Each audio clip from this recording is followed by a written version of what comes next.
Okay. So we're going to go into some more advanced topics than we did in the first session. I'm going to click no on that and go back to my PowerPoint. And it sounds like from what you guys are saying that these topics, if you have been in this room before, these are topics that haven't been presented in a couple of years, so they'll be new to everyone. So feel free to interrupt me, ask questions all you want. Like I said, I am recording the screen, but I'm not recording your audio, so your privacy is totally protected. And with that, let's get into it. So the first topic I want to talk about is customizing the dashboard. For the first-year people, if you launch the driver station, you'll get a driver station itself, and then coming up with it in a moment, usually. And if it doesn't come up, sometimes you can trigger it into coming up by saying that with the default. There we go. You can get a dashboard up, and you can actually custom build this. You're not stuck with the built-in setup. You can alter it. You can add stuff to it. In fact, the custom tab is basically empty for you to be able to do stuff with. And this is complaining because I don't have any code on the robot right now to send images. Did you say how many screens? If you're meaning literal screens, I would suggest against that for the sake of your drivers probably aren't going to be able to switch over to toggle the screen and switch back from the joysticks, and your coach isn't allowed to touch it. But you can customize this tab control all you want, adding infinite. You can also, if you were to get a little bit into controlling the tab control via coding, you can even have clicking a button causes it to do something. And we'll get into this in a moment. So I'm going to close out of this dashboard. It's the pre-built one. And basically, we're going to walk through some of the steps. First, let's open a project. So if we go to LabVIEW and we say we want an FRC Dashboard project, give it a name, and I'm going to store it along with the other files for this presentation. Put in a dashboard example, dashboard project. There are several different types. The dashboard is straight up what I was just showing you. Dashboard Simple is a dialed back version, doesn't have as many tabs built in, has some stuff for easier setup. Dashboard for the MazeBot, I'm actually going to go ahead and open up that example here in a moment. Actually, let's go ahead and do that first. I'll clear out these files because they're from last year. And let's store this in dashboard MazeBot. This is an interesting example. Probably won't be what you're going to use at any point, but if you open up the main VI and switch over, okay, so the custom tab, notice it's got fewer tabs. It's just got the drive, basic, which is mostly, some of this is pre-plumbed for you. You have custom. These are graph controls, and you have the ability via, if you were to just run this and publish to it, well, I guess you have to plumb stuff in. So if I need to read data and plumb stuff to it from the robot, I'd be able to map how close 3 different walls are in a very visual way for my drivers. We're not doing a maze this year, so I'm not going to mess a whole lot with this example. But that is an example there if you want to mess with how stuff kind of looks. So let's open up a different dashboard project. And again, let's the ball shooter robot. We're shooting balls this year, or power cells. So let's I'll look into that in more detail. First, let's do the simple. That one by default comes with very little stuff. Your variables tab, your custom tab for filling stuff in, basic and drive. It doesn't even have the additional camera tab. So we can close out of that. And let's create a ball shooter robot example. And I'm going to put this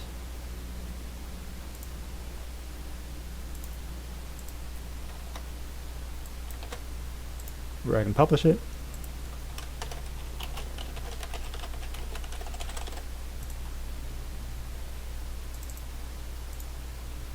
To my dashboard, finish. Okay, so I've got a project, and if I look at my main program, the custom tab is already pre-populated with an agitator speed control, scoop speed, a scoop speed indicator. Yeah, so there's a scoop speed control, and then there's an shooter speed control, so I can control quite easily the difference. Oops, I want to set the value, not the how fast I want the shooter going. I've got an orientation gauge readily available for me. Also, they went ahead and built up this box for me to be able to show different score points. And then, interestingly, they also pre-populated this with a switch here for joystick versus dash, where on joystick mode, it's disabling the shooter speed control. But when it's set to dash side, the shooter speed control is enabled. Sorry, disabled and grayed. I said that backwards. In one case, it's disabled and grayed out, and it's actually read from the robot using this name, read a number, and piped in. So it would actually have the shooter speed coming from the robot and displaying, versus if I put it on the dash side. Let's go ahead and run and just let you see what this looks like, I guess. So it's disabled and grayed out when I'm on the joystick side. If I switch to the dash, it's now enabled, and now it's a control.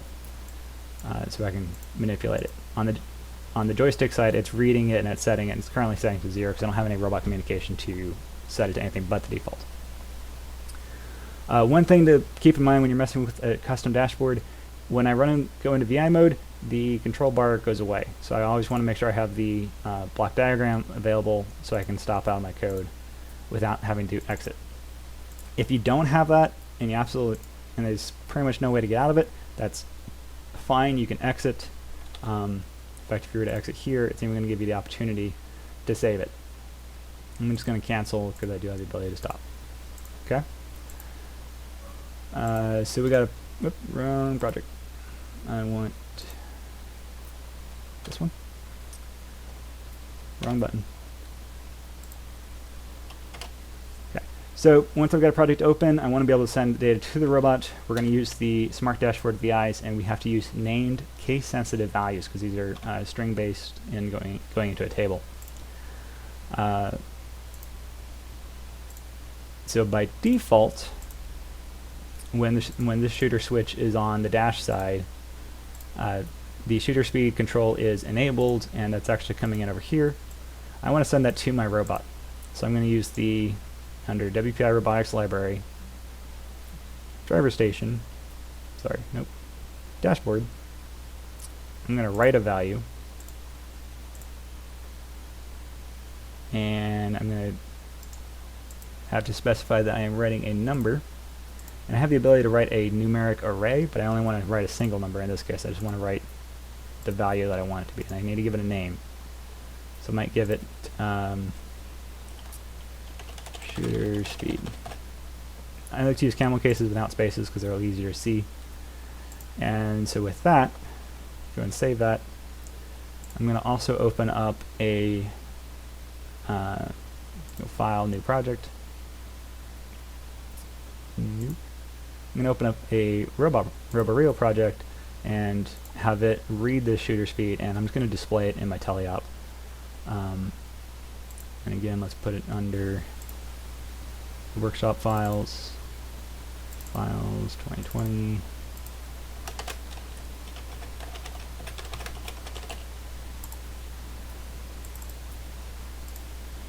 And we'll go ahead and name it that, and let's use the arcade bot template. Oh yeah, I have to put my team number in. 3288 is the team I'm an alumni of. And I'm going to go into the team code. For those that aren't familiar with the teleop.vi, if you've been doing text-based programming, it's very similar to the teleop periodic. It gets run every 20 milliseconds. So inside here, this is going to be run during teleop. Read the joystick, set the arcade. That's your basic default code. I want to read a value from the dashboard. I'm specifically reading a number, same case sensitive name. Did I spell it that way over here? No, I spelled it with 2 E's. I am an engineer, I'm not good at spelling. Okay, clean that up, and then I just want to display it for now. Create an indicator, and for the sake of making it easy for you guys to see, I'm going to change this to being a gauge. My values on my dashboard is from 0 to 1, so I'll set this one to be from 0 to 1 as well.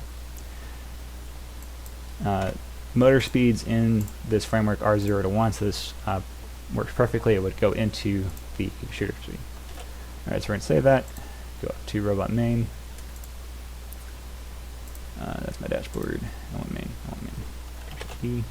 That's dashboard. Lots of windows. And there are tools you can use to get around this faster. If you search on Chief Delphi for AutoHotkey, I have released a script that helps you hit Control-Alt-M, takes you robot main, Control-Alt-D takes you to the driver station. I'm not running those right now. In fact, I've got key press running, and the idea is I'm going to only use built-in keyboard shortcuts so that you guys can know how to navigate easier. We can go up to robot main, and let's run this code. So that's going to deploy to the robot. At the same time, I want my driver station to start using a LabVIEW dashboard, which closes out the non-one. Checking out for conflicts. Okay, taking a minute. Yes, deploy. Taking a moment.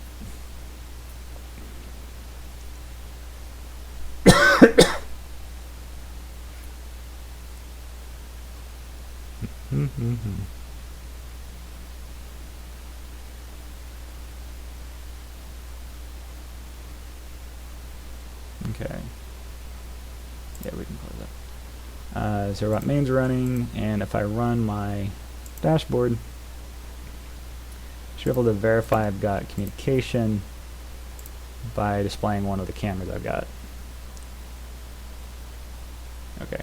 And that green's just from a auto white balance issue with the camera. So I'm going to switch to my other one that doesn't have the same issue. There we go. I think that's this one. Yep.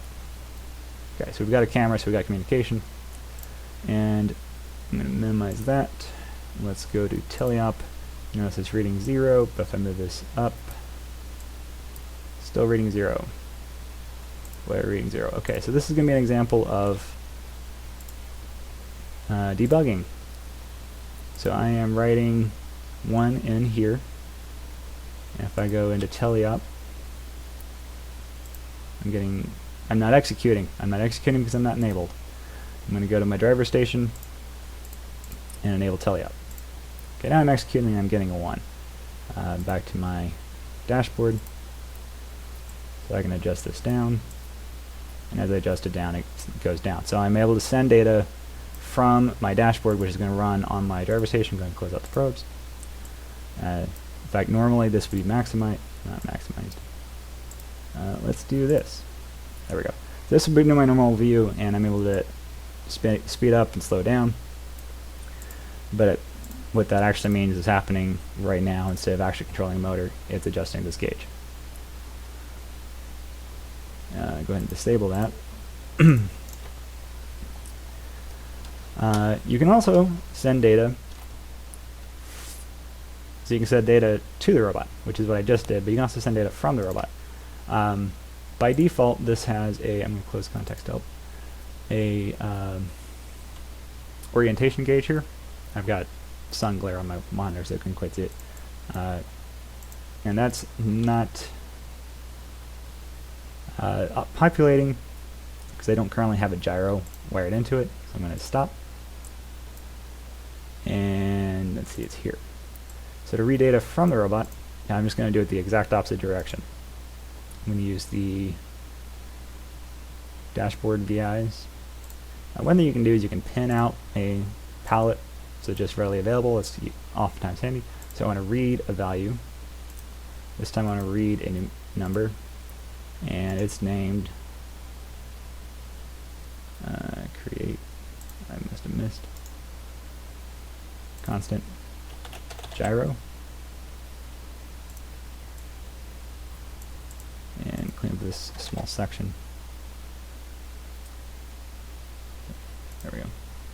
And we're going to pipe that into the orientation. Not writing the number, shutter speed. Here we go. Read number, pipe that into orientation. Clean up that wire. So I'm able to read my gyro and display it. I don't actually have a gyro, so I'm going to also mock this one by going into my teleup, which is currently running, so I need to use main to stop. And actually I'm going to go into periodic tasks and have this run all the time. So time tasks, totally. And I'm going to do a write of a number, and I'm going to call it gyro. Create a constant, or not a constant, let's use a control.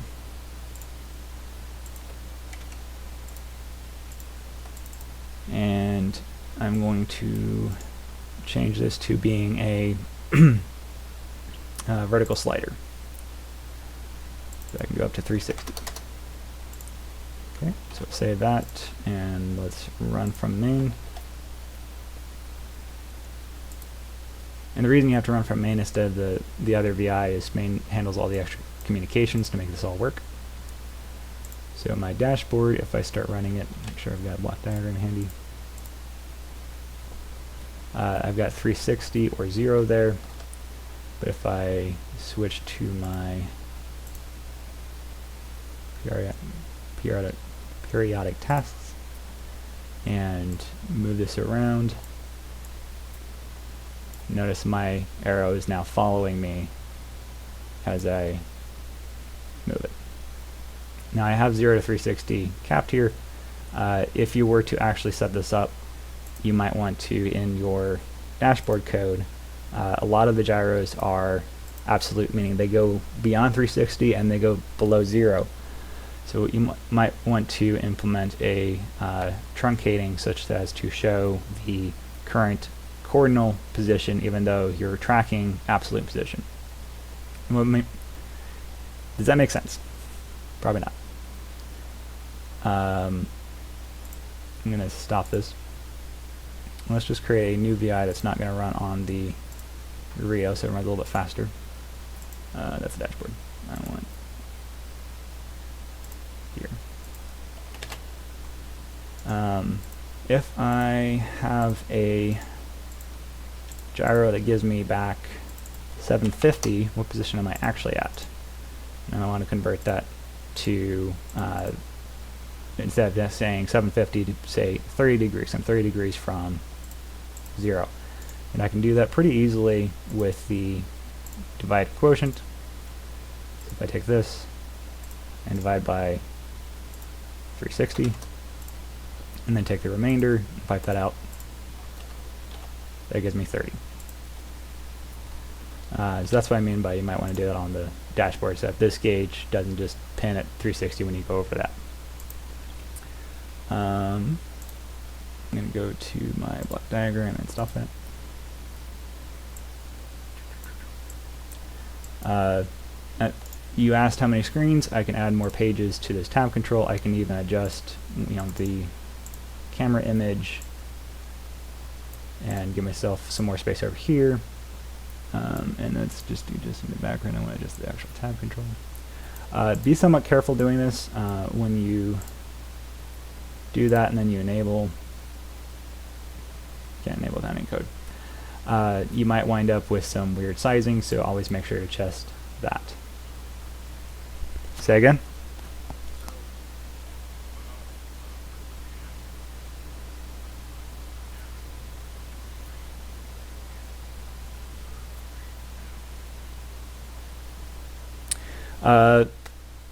So are you assuming physical monitors?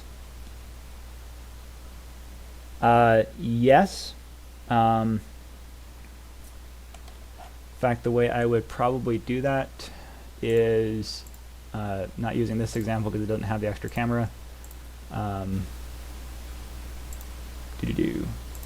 Each window is able to be controlled on its own. I'm going to pop out a decent amount. Let's minimize that. Here we go. So I'm going to close this example, and I'm going to open up the default example. Dashboard example, didn't create one. Okay, file, new. RoboReal project, no, dashboard project. I want the basic, and I'm going to put it here.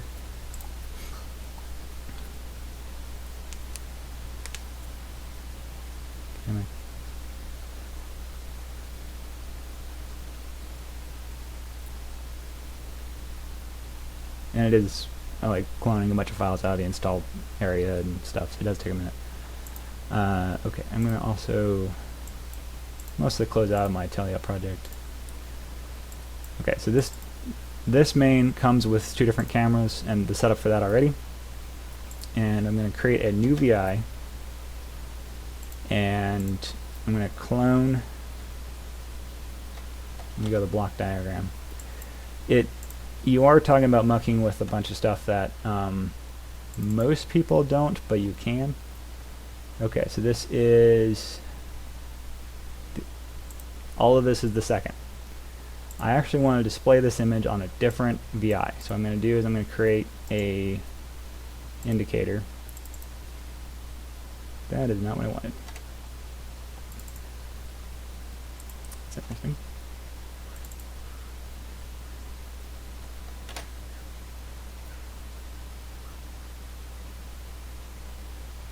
Yeah, I'm trying to show if you were to actually split out to different windows so you can put on the different monitors, how you would move the camera out, and the additional controller stuff is all there as well. So I'm going to take this controller item, I'm going to go to new VI, paste it, and then on the block diagram, I'm just going to make it, I'm going to give it a control, which I'm going to, on the front panel, hide. But before I hide it, I want to wire it here, so it's coming in on the icon palette. And then by hiding it, I'm going to make it not advanced hide control. By hiding it, I'm making it not an additional thing that I have to worry about. Inside of my dashboard code, I'm going to drop my new VI, wire that to that. So I'm sending the image into this VI, I'm displaying it. Then in the properties, I can have it such that when it is run,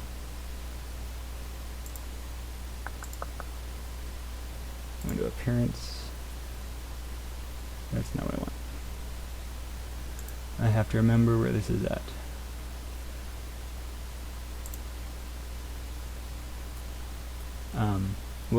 There is a way to make it so that whenever this is run, it will make sure that it is visible. Actually, I think this is what I want. There you go. Window has a title bar. Show that. Show front panel when called. There we go. And that will cause it so that, go ahead and close out. So now I can have this on my drive tab, but when I run, it's going to launch my extra VI with the extra camera, and I would move this over to an additional monitor. I still have my controls here, because that's the way I set it up, but it should start streaming into there, and I should be able to go to the camera to verify what's going on with that. Oh, I have no code running, so it's not going to display. So I can put additional controls on here all I want, but creating the extra VI, streaming data into it from the primary, and then setting its properties to show up when it's called, that's what's making this extra window show up. And then You can have as many desktop monitors as you can fit within the permitted driver space. Obviously, you have to be wired together, and then you can put the windows on the whatever monitors you want. Does that answer the question? Awesome. And so I don't have the extra stuff popping up all the time, I'm going to actually delete that. Okay. So I'm able to stream data to the robot, from the robot, and basically the way these work, these all have this small icon called with NT in there that stands for network table. Unfortunately, this is an overused term. We're borrowing it from networking. Basically, the RoboRio runs a database of named values, and you're able to write to it from either the driver station or the robot and read from it from the other. So you can stream data around. Breakaway's actually been using this for a couple years now for off-board processing, writing data into these tables, and then having the RoboRio read them out for their driving and such. And with that, okay, so we've got sending data from the robot, sending data to the robot. Any more questions about that before I move on?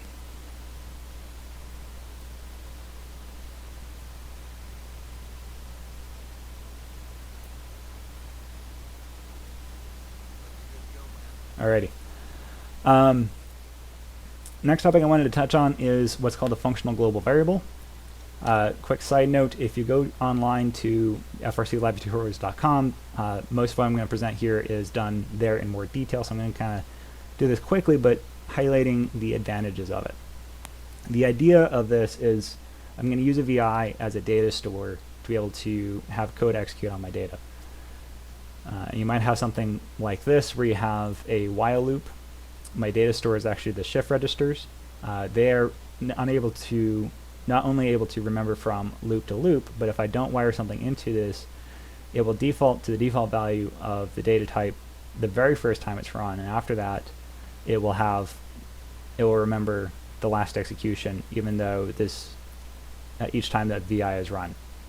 So I can put the code in the middle for what it needs to be functional. An example of this might be to just have a basic set and reset. So I have a enum coming in that has a set value, and if it's set to set, then take that input and store it into my data store, also pipe to the output. If it's get, then I just read what's in there and pipe it out. This is kind of a dummy because you wouldn't really do this. If you're just storing data and rereading it out, there's not a lot of point. But if you were to do something a little more complex, like say a timer, where you're interested in getting the elapsed time since some set point, then in one case you're storing the base time, and in other cases you're reading the time since then. This is a poorly written example. Using this, I'm then able to create memory logic blocks. For instance, the SR flip-flop. Now I'm kind of speeding over this because I mentioned the website has a pretty good tutorial over FGVs specifically, but I want to go into how the SR flip-flop works and how it's useful. It's available, also the edge detector available on frclabtutorials.com as well, under the memory library. So if we switch over to LabVIEW, I'm going to close that. Don't save. I'm going to step out of the dashboard. Don't save it.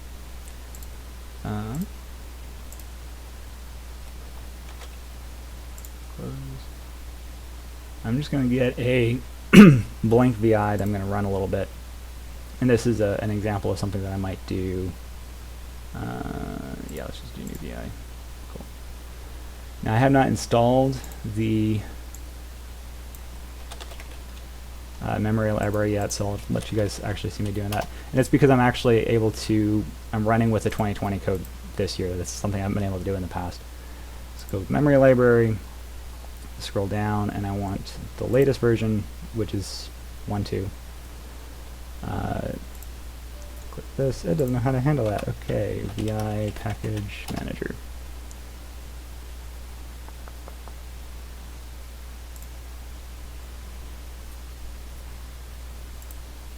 Come in. VI Package Manager 2019 free edition. So what this is going to do, it's going to allow me to install this library. It's just got the SR flip-flop and an edge detector in it. Loading. Okay, it's downloading stuff from the FTP. I have a suspicion that that would have just done the register, so it knows how to read this file now. Nope. Can I do this? Nope. Okay, loading. I apologize for this delay. I was not expecting an update to VI Package Manager to reset it.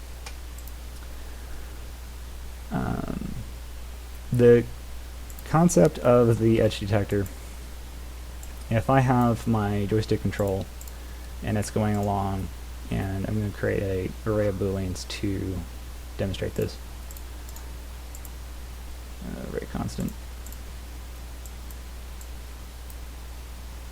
Just make this really tall. So we're going along in time as we go down. And so it's not pressed, not pressed, not pressed. Now it's pressed, and in reality, since the teleop code runs every 20 milliseconds, even if you just tap it, you're going to get 5 to 10 true values in, then you're going to get a lot of false values, and then when you tap it again, you get another true, and so on. And if you have code you only want to execute once per press, then you don't want to execute when it's true, rather you want to execute when it's first true, and that's what the edge detector gives you. If I were to clone this over, each time running through teleop, I'm getting one of these values in. Edge detector would output true. Of course I can't do that. Would output true the first time that the input is true and false otherwise. So that allows me to do something once per press. For instance, if I press the trigger, I wanted to fire the solenoid and shoot the ball out, then I would want to use the edge detector. The SR flip-flop has the concept of retaining memory and allowing you to toggle it or set it or reset it, and reset it meaning clear the bit. This is still going.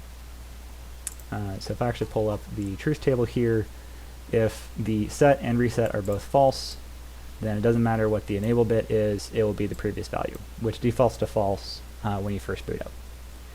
Similarly, regardless of what set is, if enable is false, it still is previous value. However, if I have set to true without reset, it will go to true and stay that way until it encounters a different case.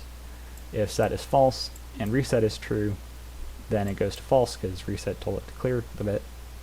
If they're both true and the enable is true, then it will toggle to the opposite of the previous value, allowing you to set up a counter or a toggler, anything you want very quickly.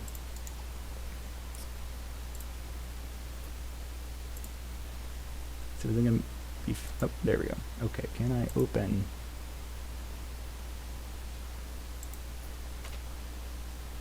You still don't recognize it. Okay, can I open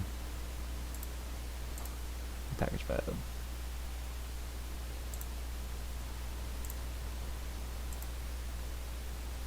Bingo. Install into 2019.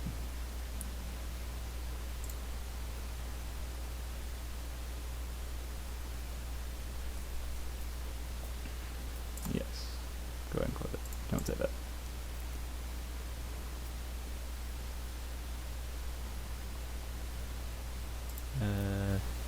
Don't send? Apparently I had an error in there somewhere. Okay. Once this is installed, yes, we accept. It's just a real quick, it's free, completely free.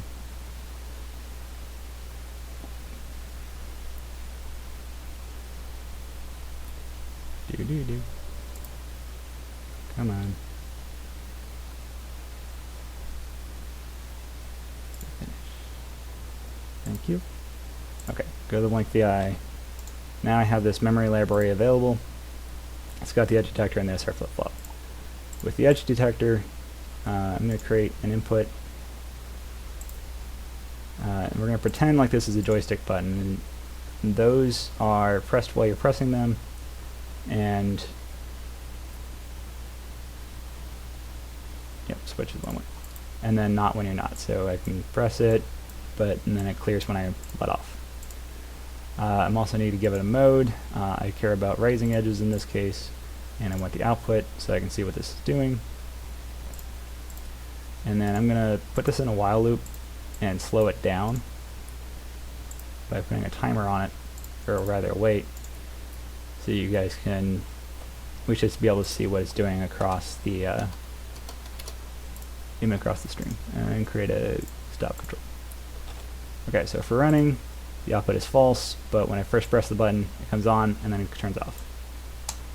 So once per press, turns on, goes away. And it's on for a little while because I did put that delay in specifically so you guys can see it across the stream. And it also has falling and any edge available as well, so if you wanted to do once per release or anytime I change the value. And the SR flip-flop, somewhat similarly, gives me additional control over what I'm doing. So I might say I want, oops. Actually, let's just do toggle. So I'm going to set the output of this edge detector to the enable, and I'm going to put the other two to true, create constant. So this, if you ever take a digital logic design course, you'll recognize this as a toggle mode on the SR flip-flop. Create an indicator. So now as for running, and I don't need it to go near as slow because it'll just toggle once per press. Output 2 is one to keep an eye on.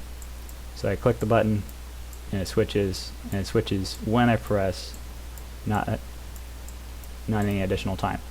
So that allows me to do button on, button off. Very quick, very simple. And what the way these work is they are that FGV setup that I was talking about. Let's do the edge detector, it's a little simpler. So when looking for the rising edge, we're saying, okay, this time and not last time, and that's the output. And then the true constant on the while loop to make it not ever go.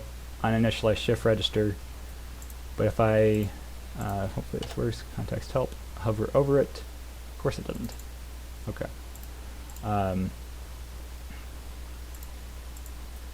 If I go to the VI properties, I have used, I don't like how you have to go in, here it is. For the execution, we've made it pre-allocated clone retention execution, which means each instance of these is its own. So if I clone this and set up a whole nother set, where did my inputs? Wait, there we go. And then we run. Notice it controls one at a time. It doesn't affect the other. So just drop down a SR flip-flop or an edge detector, no coding multiple things at once. Or coding the same thing all over the place. And with that, I want to move into architectures. Are there any questions over that or what you can do with the VI properties?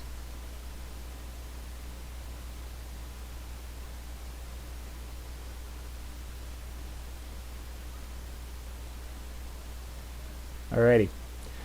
So there are a couple different standard LabVIEW architectures that are worth noting for FRC. One is the state machine. The idea of it is you start, you go through some number of actions and perhaps repeat some number of times, unknown at the start, and then you eventually stop. We oftentimes do this with a loop, and the condition is tracked via a shift register. During the loop, I might have various states like a start code, in which case I start up my project, or a execute or fire the shooter states. If you were to draw this in a more flowchart style, we might say, okay, we're going to probably have an initialized state. We wait for an event or an input, then we go to that extra state, and then we go to that extra state, and then we go back here, and we go back here, or however many states we have, however many times, and then we eventually stop and exit. The other one worth mentioning is called the producer-consumer. The idea is you have two different loops going. One is for creating data or instructions. The other is handling it.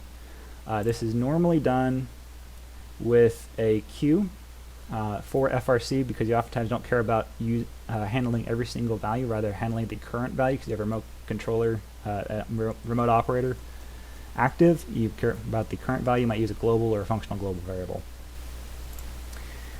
And I want to do a quick demo doing this, and it's not showing my hidden slide, but if I jump out, I'm going to set that to my notes.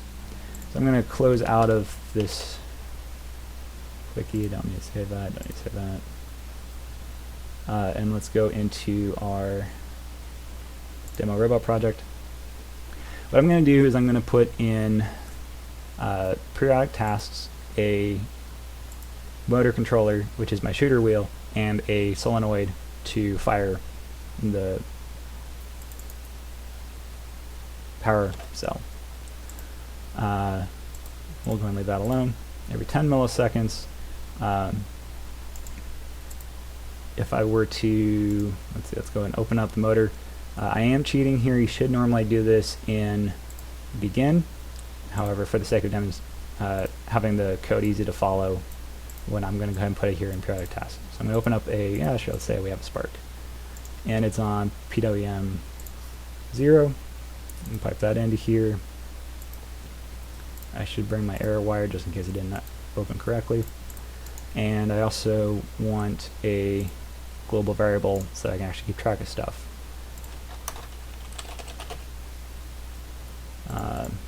And it's going to ask me what global variable I want. Rather, it's going to automatically name it global 1. If I save this, I can save it in with the rest of the stuff. It is actually a VI, but it doesn't have a block diagram. I might call this shooter state. Information I care about in this are the speed that I want, and whether or not to fire the piston. Okay, we'll save that, and back here I can select one of those, and I'm going to only ever be reading in this case, so change to read. This is just a global, not a functional global. Cases where you use a functional global, or if you need to do additional handling logic on inputting, especially when you want to be able to input both in auto and in teleop, because those are two different locations, so you would use the functional global to duplicate that code without literally putting it in both places. So I want to do this because I want to try to I'm just going to do producer consumer, and then I'll worry about the state machine. Yeah, I'll worry about the state machine later. So normally I want to just set this motor speed to that speed, and if the fire is true, then I want to set up a solenoid or a piston. Let's open the solenoid, and that's right, because we're using CAN now. Okay, now what's going on? Right, so, yeah, cool. Let's do, sure, we'll do single action just to make this easier. Actually, let's use double because it's more realistic. Create constant, solenoid 0 and 1, and I'm going to use a solenoid set. And I want to set a value, so I can create that constant, but I don't want just one value. I want to be able to switch it based on the select. So I'm going to break that wire and use the select, and the input to the select is the fire. If you've used text-based languages, the select is exactly like the ternary. The output here is the value passed into the T if the middle value is true, otherwise it's the F. Was that a question?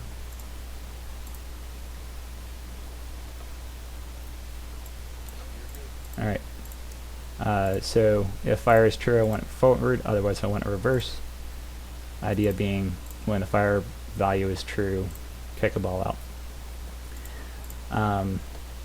Clean that up. And so I've got this set up, and this will run all the time. These outputs will actually only take effect while the robot's enabled, I should pull in the errors through. That way I don't compound my errors. If I have an error in the open, I don't want this to error saying it couldn't find it every time. I just want it to do nothing, which wiring the error wire in gives me. So I've got this going on in periodic test. It runs all the time. Great. Let's hop over to teleop. This runs while teleop's enabled, and in this case I want to be able to set the two values. We'll set the speed, change to right. I want to set the speed based on a joystick axis or off of my dashboard, whatever I want. And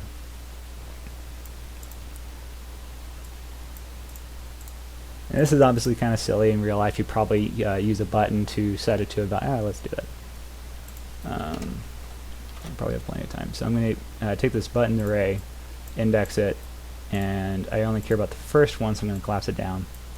This is the trigger on most joysticks. If it's a single axis, if it is the Xbox, I believe this is button X. You can always find out by going into the USB, selecting the joystick you've got, and then you'll have a display here of what the various things are with buttons and axes. So I'm going to take this value and I'm going to actually use that memory library to set up a press on, press off, just by doing that same toggle mode that I did earlier. Create constant, I want a rising mode, and I want the SR flip-flop. Set toggle mode.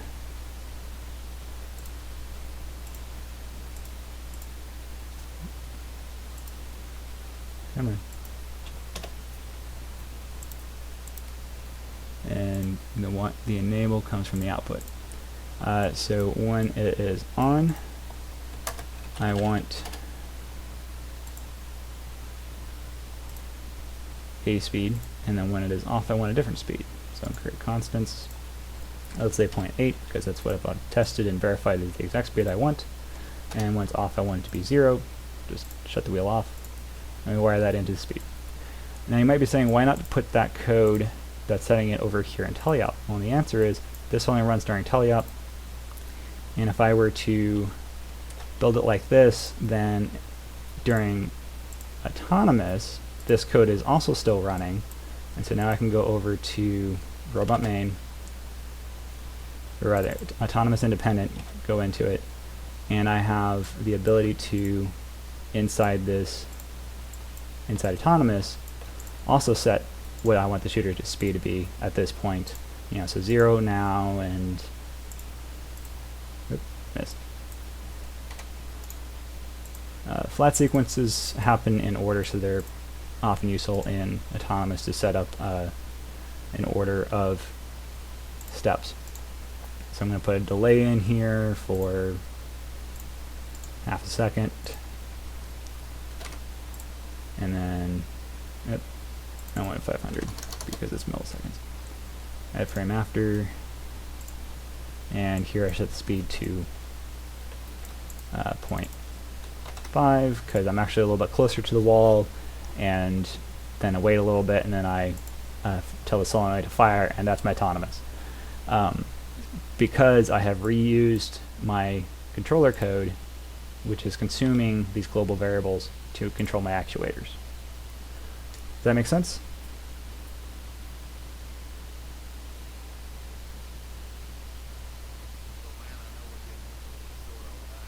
Okay.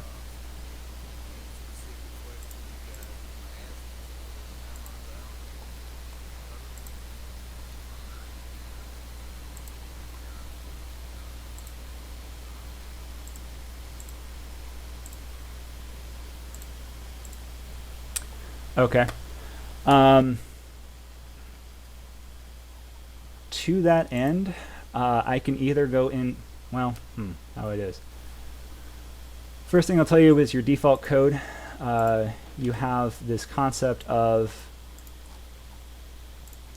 the auto selector on your dashboard. This is a string coming in. In begin, you're able to set these. Actually, I'll go into that real fast. How much time do we have left, Randy?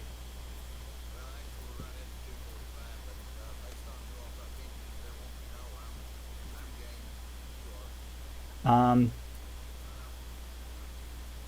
about I can try to give you a quick 5-minute overview of a really nice way to code auto, and then I'll point you at the URL tutorial I've already written that will go into a little bit more detail. 5 minutes? All right. So when you're coding auto, so you've already set up this producer-consumer setup, and you're able to pipe your stuff over to periodic tasks, and all your actuator code is already over there, and you've written your tele-op, and you've tested everything, so you're ready to write auto. First thing I would suggest doing is going into begin, and this might seem a little weird, but the reason is quite simple. In begin, there is this dashboard write called auto list that takes a string array, and this is the names of the various autos that you might want to run. Please include a disabled one. Sometimes your robot doesn't work. Sometimes you'll have another team ready to run, and they need you to just sit there while they score lots of points. Being the team on both sides of that, I have always had the ability to shut off my robot, and I've had so many teams be so grateful for having that, and I've been on the other side of that and like, oh, can you please just sit there and not run into the wall and cause a foul? By default, on the drive, there's this drop down that has these options.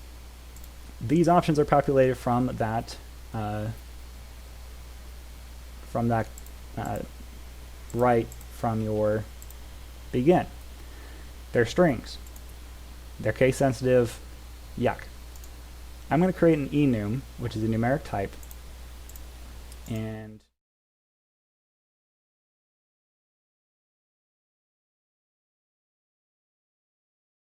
what I think it's doing. It is. It's doing the same. Okay, actually, the title on this is wrong. I'll have to fix that. This is an optimization using the producer consumer. This explains how to use that, where you use this array of robot movements, and you might do the driving in here, but then you use the producer consumer to send data to your periodic tasks to set the various outputs.